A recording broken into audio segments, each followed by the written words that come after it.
worship you, Lord, both now and in glory forevermore. I pray that you bless this time, Lord. In Christ's name, amen. This was somewhat of an interesting sermon to prepare. Because when I picked the passage, Lord only knows why we pick certain passages, but I did feel full led to preach on this. And the more time I spent in it, the more I was really challenged that, well, I mean, Paul's big application here is the big culmination of the passage he comes to at the end when he says, wait with patience. Wait with patience. And this is something that sometimes we're good at, sometimes we're not. But his argument is really contingent on the verses before. So if you would, please turn to Romans 8, before I ramble on too long with that text in front of you. Turn to Romans 8, and we're actually going to start at verse 16. The text I chose was actually verses 18 through 25, but the more time I spent in it, the more I realized, this is really all contingent on what he goes over in verses 16 and 17, which is suffering. You can't even consider patience when you don't consider what is it that we're being patient through. And that really is suffering. So I'd like to read the passage first as a whole, and then we'll try to break into sections so we can get down to the truth of the matter. Beginning with Romans 8, verse 16. The Spirit himself bears witness with our spirit that we are children of God. And if children, then heirs, heirs of God and fellow heirs of Christ, provided we suffer with him in order that we may be glorified with him. For I consider that the sufferings of this present time are not worth comparing with the glory that is to be revealed in us. For the creation waits with eager longing for the revealing of the sons of God. The creation was subjected to futility, not willingly, but because of him who subjected it, in hope that the creation itself will be set free from its bondage to decay and obtain the freedom of the glory of the children of God. For we know that the whole creation has been groaning together in the pains of childbirth until now. And not only the creation, but we ourselves, who have the first fruits of the Spirit, groan inwardly as we wait eagerly for the adoption of sons, the redemption of our bodies. For in this hope we were saved. Now hope that is seen is not hope. For who hopes for what he sees? But if we hope for what we do not see, we wait for it with patience.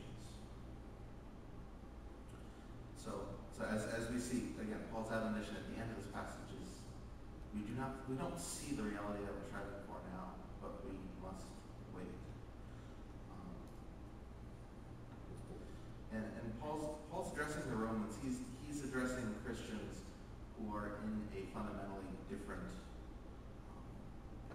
place than they are. He's addressing Christians who are actively being persecuted by pagans. We in this country struggle really to understand what it is that suffering means. And we certainly don't understand it in the same way that the early martyrs understood it. But I would like to flesh that out. The way we're going to go about this is I'd like to break this up into three sections. The first section, which is verses 16 through 18, it's just really when we consider the necessity of suffering in the life of the Christian, and really what that looks like. Verses 19 through 22 really consider the subjection of creation to sin, and verses 23 through 25 consider our participation in this whole subjection and eventual redemption. But it's really two sections. It's the suffering section and then the present coming kingdom, which is the title of the sermon. Now, verses 16 through 17 are really summarizing Paul's argument in the last section, which we're not going to read the whole thing. But basically, Paul's saying there's really only two links to the logic chain here. Paul's saying that we've been given the Holy Spirit, and that by that Holy Spirit, he makes us sons. Specifically, he uses the language that it witnesses with our spirit that we are children. And the connection then as well, then if we're children, what does that mean? What does it mean to be a child of God? And the way he takes it this time is that because we're children, well, we're heirs. That we have something that we should expect from our Father. We have a benefit that comes from being His sons. And we're not saying that we're being selfish about this, but God promises reward. He promises benefit. And in the broadest terms we've talked about, that benefit is eternal life. It is to be in heaven in glory with God for all eternity after this world has passed away. But it's this coming kingdom that we go into in the rest of the section, this future glory that we can lay claim to through Him. Before I go on to explain really what I understand this last statement to mean, it's important that he makes a qualification here. He says, if children, then heirs of God and fellow heirs with Christ, provided we suffer with Him in order that we may also be glorified by Him. Now, I want to be clear, I am not saying that there is anything salvific about suffering. It is not our suffering with Christ that saves us. At the same time, I do want to say very clearly that if you do not suffer with Christ, you are not fellow heir with Him.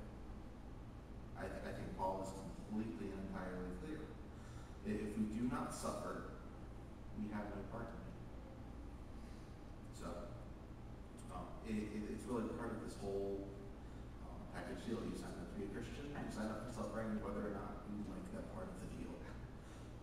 And if you want to say, well, I want the benefits and not the suffering, well, you're actually failing to understand that the suffering is part of the benefits.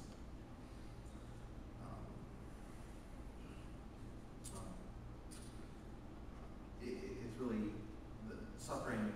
We talk about it being the fruit of Christian life. When you look at someone's life, you tell they're a Christian, or how can you yourself look at your own life and say, well, Lord, what confirmation have you given me that I am yours, that you saved me?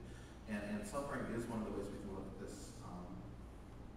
But just in this example, just give this idea. So say you have a husband or wife, brother, sister, roommate, whoever you're near, and they come home one day and tell you that, well, I got this amazing job downtown, and I'm pulling like 6 figures, and I have all these insurance and benefits and all these perks that come with it.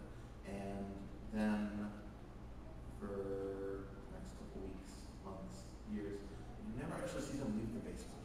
And they just play video games and Facebook, or never really do anything. And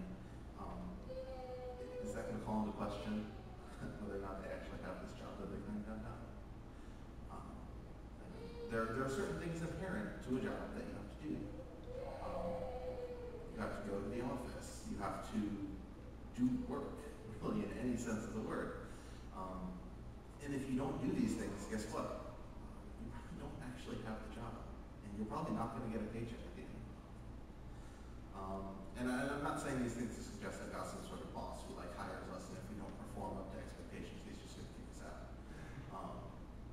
That's over-interpreting the metaphor. But the point being is that if we are Christians, there are certain things that are going to be true of us, undeniably. And Paul is not qualified here.